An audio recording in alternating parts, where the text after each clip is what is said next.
What's up, everybody? It is Broken Havoc here, right here on the Broken Havoc podcast, here to review Monday Night Raw from June 21st, 2021. Of course, we got the fallout from the Hell in a Cell pay-per-view.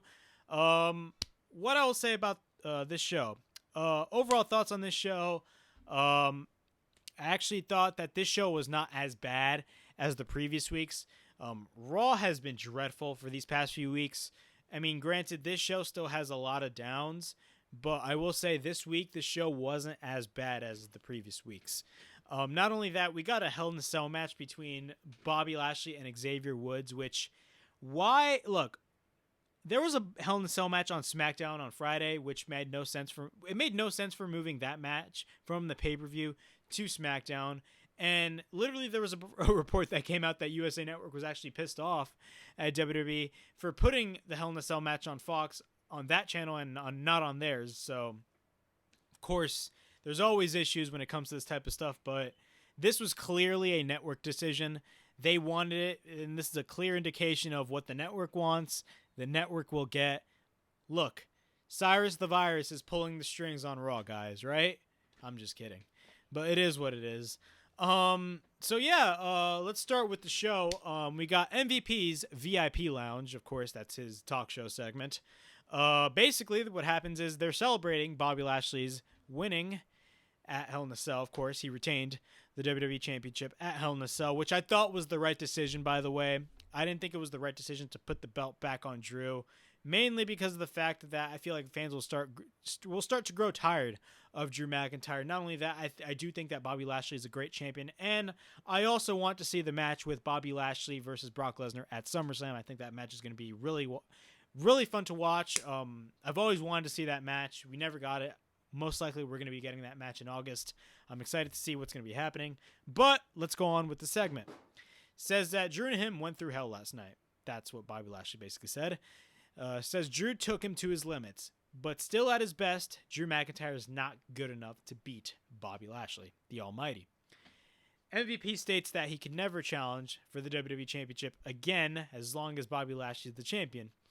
Shows the new pose of Bobby Lashley on the Titantron, which, okay, it is what it is. MVP says that he sees two alpha males, that being him and Bobby Lashley, 5 gorgeous women in the ring, and bottles of champagne. Great. Then MVP gives a toast for the almighty WWE champion.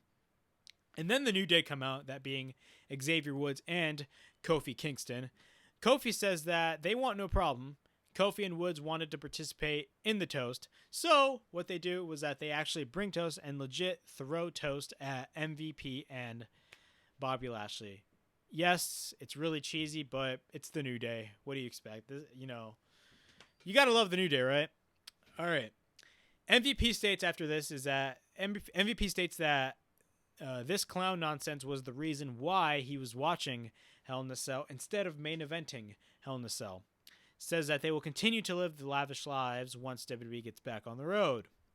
Lashley states after that there is a hierarchy and that he's up here and Kofi's down here.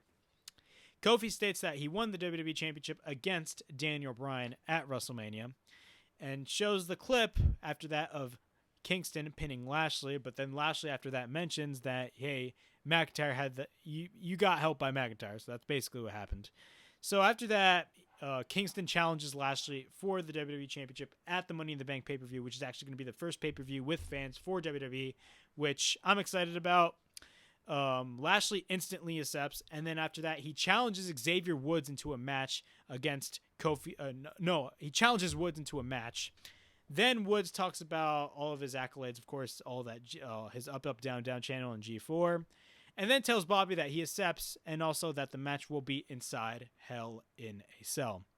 Again, the reason why this Hell in a Cell match was happening was because the network wanted Hell in a Cell. NBCUniversal was legitimately pissed off at WWE because of the fact that they moved the Roman Reigns and Rey Mysterio match from the pay-per-view to SmackDown on Fox. I mean, it's a petty way to be pissed off. They should be pissed off about how bad Raw is, but hey, it is what it is. All right.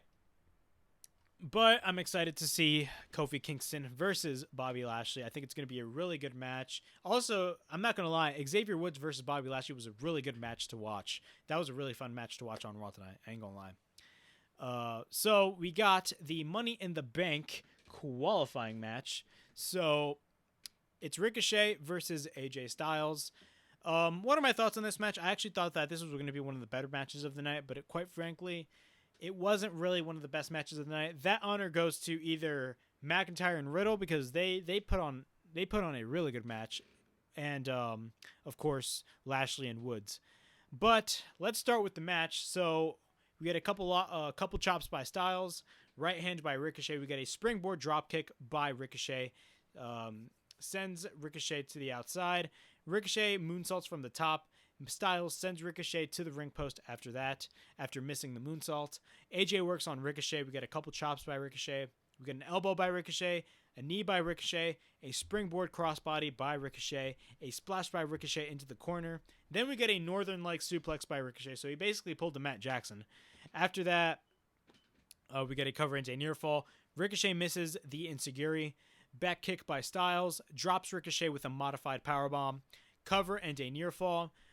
Right forearms by Ricochet. We get an Enziguri by Styles. Styles misses a Pele kick. We get a German suplex by Ricochet. We get a calf crusher by Styles. Ricochet gets his hand on the bottom rope. We get a backbreaker by Styles. Then this is the part that I did not understand.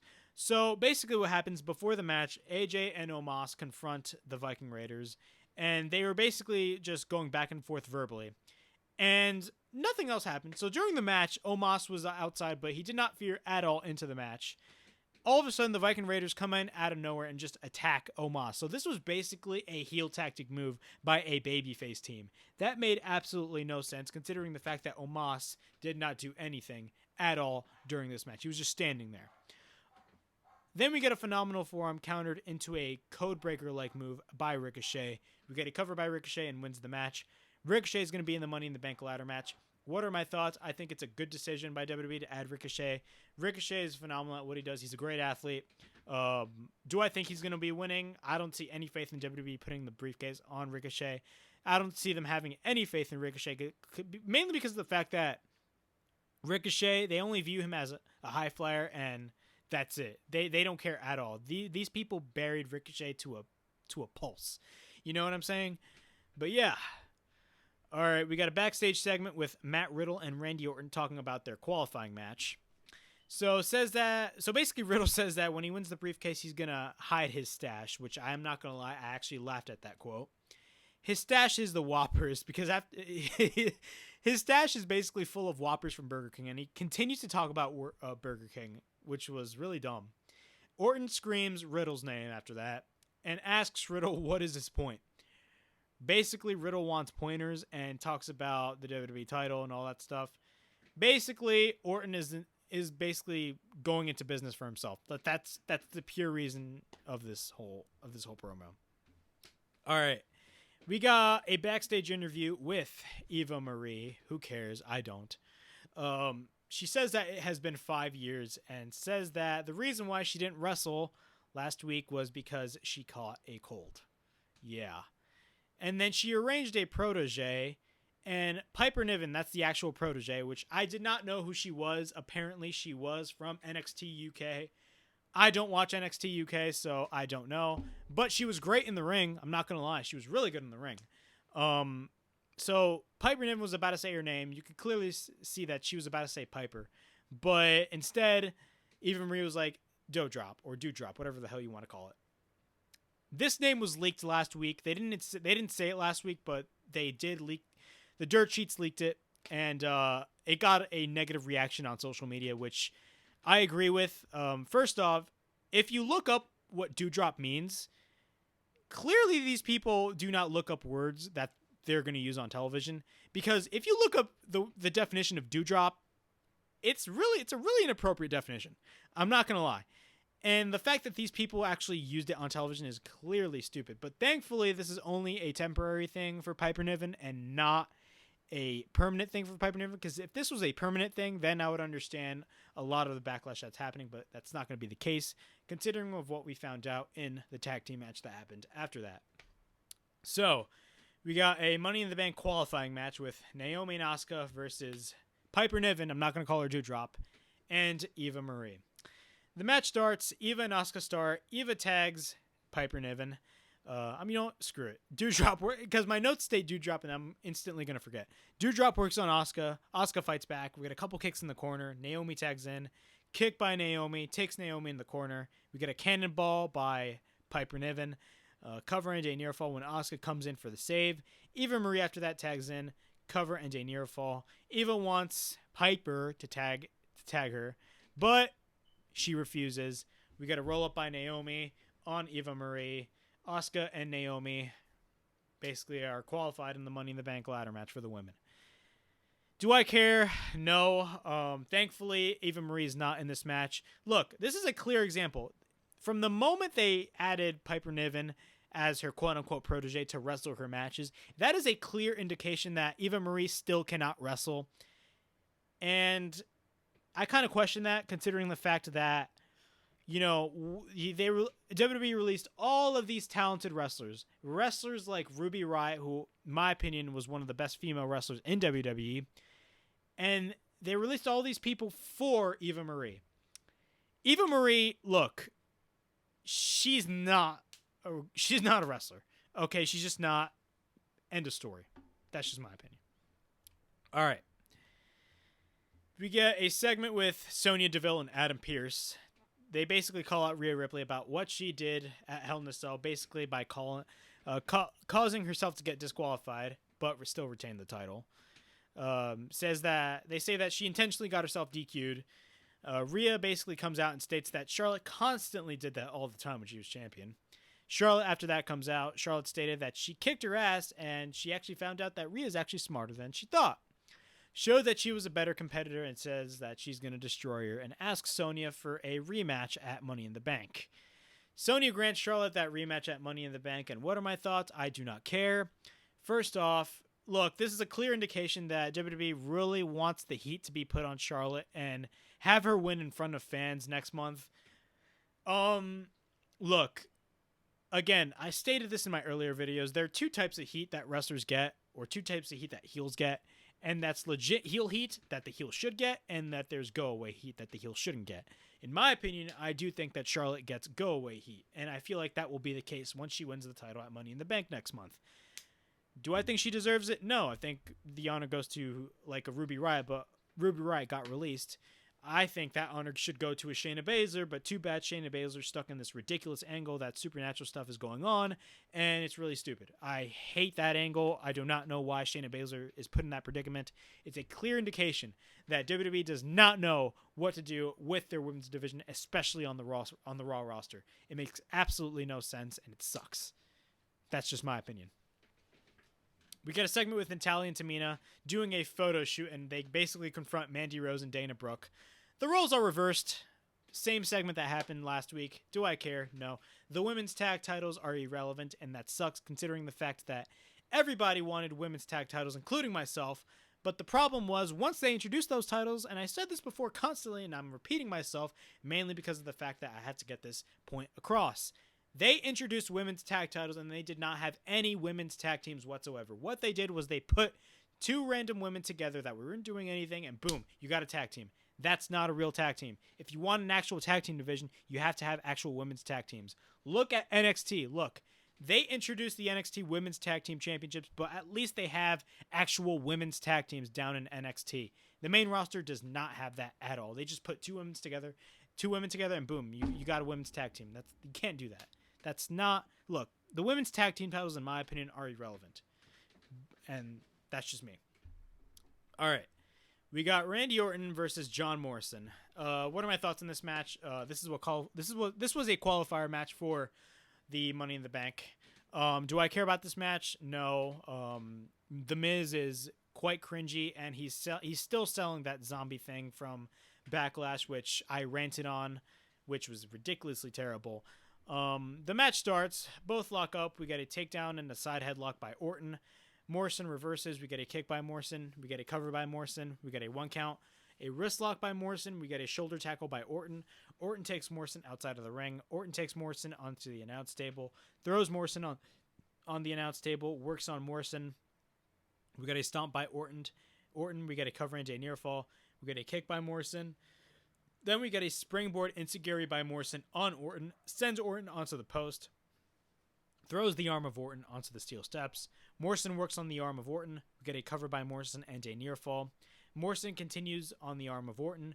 Orton begins to fight back. We get a right hand by Morrison. Clothesline by Orton. Chops in the corner by Orton.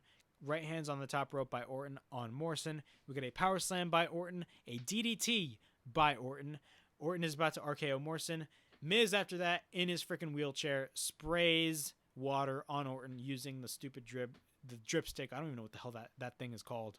And Morrison rolls up Orton, kick out. Riddle, after that, comes out with his freaking scooter. He chases Miz, which was cringy as hell. Morrison drops Orton on the top rope. He goes to the top rope. He drops Orton and wins the match. Morrison will be in the Money in the Bank ladder match. Do I care? No. It is what it is. All right. Shayna Baszler and Nia Jax. We got a backstage interview with them. Baszler says that they will qualify for the Money in the Bank ladder match. And Nia Jax, after that, definitely states that they definitely know that there's something wrong with Alexa Bliss. Great. All right. We got Shayna Baszler and Nia Jax versus Alexa Bliss and Nikki Cross. This match was terrible. This is why. Nikki Cross. I'm going to talk about Nikki Cross for a second. So what happens here is that Nikki Cross is, I swear to you, so she's in a tag team with Alexa Bliss. Why? Because they quote-unquote got history in storyline and kayfabe. Look, first off, this whole thing makes no sense. Not only that, Nikki Cross is wearing a freaking superhero costume. Now, apparently, there were reports saying that Nikki Cross came up with this gimmick herself. And, like, when I first saw this, I cringed. I was like, what the hell am I watching? And look, after knowing that Nikki Cross actually came up with this, the part of me still believes that she did not come up with this. That definitely Vince McMahon and Bruce Pritchard came up with this concept, considering the fact that, if you look at FTR, who are now in AEW and part of one of the best factions right now in professional wrestling, the Pinnacle. When they were in WWE, there was a leak. Actually, no, when they got released, there was actually a leaked photo of what the Revival was actually going to look like. And they were basically having all of these colorful stripes on them and having this freaking clock like the Boogeyman around their neck. Like, I do not trust the main roster whatsoever. This was absolute cringe. Not only that, this whole match was a train wreck. First off, Shayna Baszler got pinned by Alexa Bliss at the pay-per-view, which made no sense whatsoever.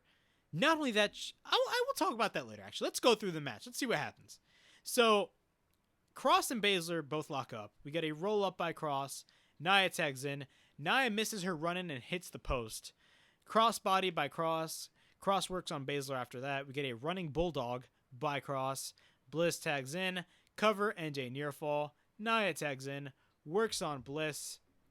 Baszler tags in and works on Bliss after that. Bliss fights back. Bliss takes Bliss to the top. We get a sunset bomb by Bliss.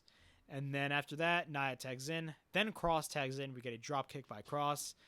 This match was absolutely terrible. And then what happens is that Reginald is out in the outside, right? And what happens is he's quote-unquote getting possessed. And I'm supposed to believe this. He quote-unquote gets possessed and basically grabs the hand and like is just pulling it up and is about to slap Nia. But what happens is that he stops. And then Nikki Cross pins Shayna Baszler in the middle of the ring. I swear to God that actually happened. Look, I get wrestling is a work and it's predetermined. But there's an instance where you can make wrestling believable. And it's been proven that you can make wrestling believable. This does not fly. I swear, once fans get back into the arenas, this is not going to fly at all. Fans are going to turn away from this. You wonder why WWE's ticket sales are not doing well right now for both Raw and SmackDown? Primarily Raw. It's because Raw is a terrible show. And you got stuff like this happening on the show. Do you as a consumer care about this? I know I don't. I don't care at all. I think it's an embarrassment to the business. I think it's really stupid. Look, and people always say, oh, but Undertaker always did that supernatural stuff. Yes, he did. I will agree with you. He did do that stuff, but I'm going to give you pointers right here. First off, Mark Calloway, The Undertaker, is one of the most respected people in the history of this business. Not only that, he demands the ultimate respect. And not only that, whenever he did that supernatural type stuff, he did that like rarely, like once. Like, I don't know, maybe like once every few months.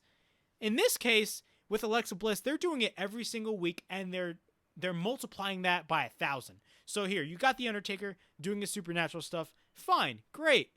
I always loved Undertaker doing that type of stuff. But watch Alexa Bliss doing this times 1,000. That's cringe, and it's absolutely ridiculous. And not only that, it's 2021, and fans are not going to buy into that stuff. And look, AEW, and a lot of people criticize a lot of people for being biased towards AEW. And look, there can be some bias towards AEW, but like, look, AEW does some stupid stuff too. Like, I'm not going to lie, I was never a big fan of Abaddon. I agree. Look, I believe that was her particular creation, but I was never a big fan of Abaddon. I think it was way too over the top, and I think I was like, I'm not for that. And look, there are characters like that in wrestling, but like, you only can do so much when it comes to a gimmick like that. And I feel like with Alexa Bliss, I feel like this is a little bit too much, and I think fans are going to be turned off by it. That's just my opinion. Look, I did state earlier that Alexa Bliss is probably doing the best work of her career, but at the same time, I mean, like, I think it's a little too much of the supernatural stuff. Nobody's going to believe that she's going to throw fireballs out of nowhere and she's going to pull magic out of nowhere. Nobody wants to see that in a wrestling show.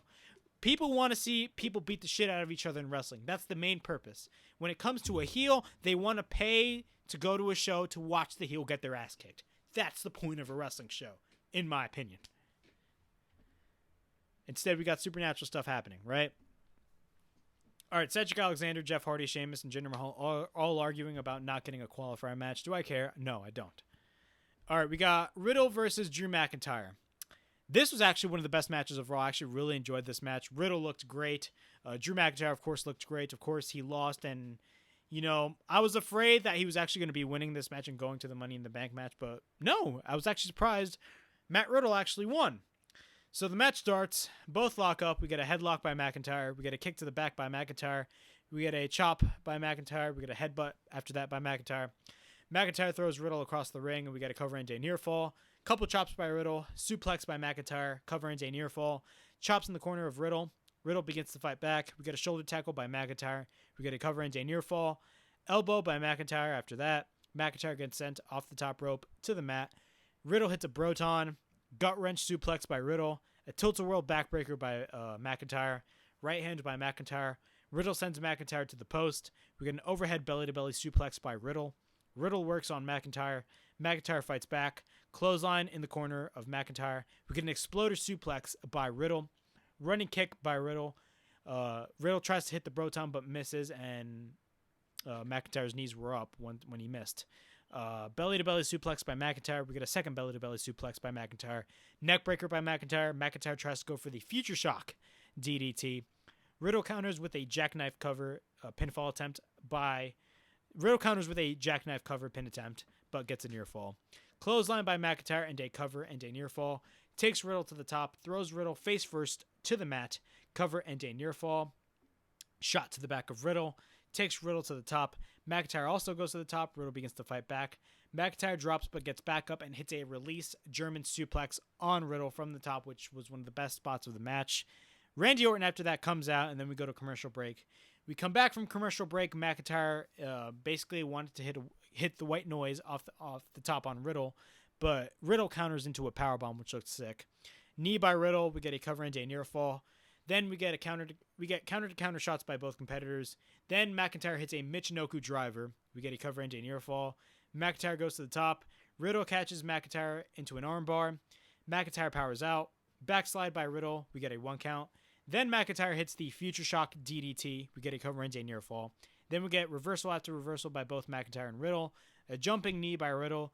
Multiple kicks by Riddle. Riddle goes to the top. He hits a floating bro but misses. Actually, no, he does not hit the floating bro. He tries to go for it but misses. Riddle counters a Claymore into a bro mission. McIntyre escapes. Riddle hits a flying knee. Then McIntyre hits the Glasgow kick. Riddle begins to fight back. Roll up by Riddle and wins the match. Matt Riddle qualifies for Money in the Bank. What are my thoughts? This was a really good match. Matt Riddle, again, looked phenomenal in this match. He looked great. McIntyre, I was actually surprised that they actually booked Riddle to win the match. What are they going to do with Drew McIntyre after that? I don't know, but thankfully he's not in the title scene anymore because I think he's been in the title scene way too much. That's just me, but it is what it is. I'm glad that Riddle's in this match, and yeah. So after that, Riddle confronts Randy Orton, who's on the stage, and basically Orton does not say anything and just leaves. All right, we got Jackson Riker backstage. Mansoor shows up, and what happens is that Mansoor asks for advice, and basically Riker says that he tells Mansoor, never let your enemies escape. It says that he will face Elias next week in a strap match. Okay, first off, we've seen Elias versus Jackson Riker twice. Why are we getting a rematch next week? I guarantee you next week is going to be Rematch-A-Mania again. And then Mansoor after that sees Ali, and Ali cuts a random promo about how people always screw you over. Basically the same promo that he cut when he was in Retribution, which is a jobber group which nobody cares about. All right, now we got the main event. We got Bobby Lashley versus Xavier Woods inside Hell in a Cell. All right, what are my thoughts on this match? This was a really, really, really good match. The only problem with this match was the fact that it happened inside Hell in a Cell. The reason why I have a problem with that was because of the fact that, first off, we already had a Hell in a Cell match on SmackDown this past Friday. Not only that, we had the Hell in a Cell pay-per-view on Sunday, and then on Raw we get another Hell in a Cell match. Clearly that was a gripe by USA Network, because there was a report that came out that USA Network was actually angry at WWE for putting a Hell in a Cell match on Fox on Friday. Look, again, I stated this right in the beginning of the review. What the network wants, the network gets. It sucks. Cyrus the Virus is basically pulling a lot of strings when it comes to WWE program. I guarantee you that. I'm kidding. That was a joke. If you guys don't get the reference, please look it up. Cyrus the Virus, ECW, Don Callis. So yeah, the match starts. We get a drop kick by Woods. Kicks by Woods on Lashley. Lashley takes Woods into the corner and works on Woods. Neckbreaker by Lashley. Roll up by Woods. We get a clothesline by Lashley. Plants Woods face first on the ring. Then plants Woods again face first. Cover and a near fall. Woods grabs a chair. Tries to hit Lashley with the chair. Lashley takes the chair, but Woods takes back the chair. And then all of a sudden Lashley punches through the chair and actually hits Woods, which was devastating, which was a crazy moment during the match.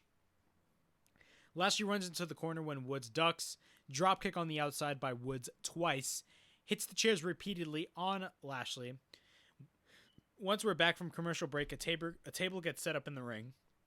Lashley works on Woods. We get a couple right hands by Lashley. Lashley goes over the top rope. Lashley gives repeated rights to Woods when he is on the ring skirt. Lashley works on Woods on the outside. Sends Woods in the cage. Takes Woods in the ring. Woods targets the knee of Lashley after that. Then we get a drop kick by Xavier Woods. Woods hits Lashley with the kendo stick repeatedly. Lashley takes the kendo stick. Then we get a right hand by Woods. Then we get an alternate sunset flip by Xavier Woods. We get a roll up by Lashley. We get a near fall. Insecurity on the apron by Woods. Then we get a tornado DDT by Woods. Cover and a near fall. Then we get a powerbomb counter by Woods after that. Kick by Woods on Lashley. Lashley's on the table. Then all of a sudden, this is my favorite spot of the match. Woods is on the top rope. He balances like Rey Fenix and basically he hits an elbow drop across the ring through the table on Lashley. That was sick. I really enjoyed that spot. That spot was actually really epic. I really enjoyed that spot. So after that, after the elbow drop, we get a cover and a near fall. Lashley ducks when Woods tried to hit the running kick.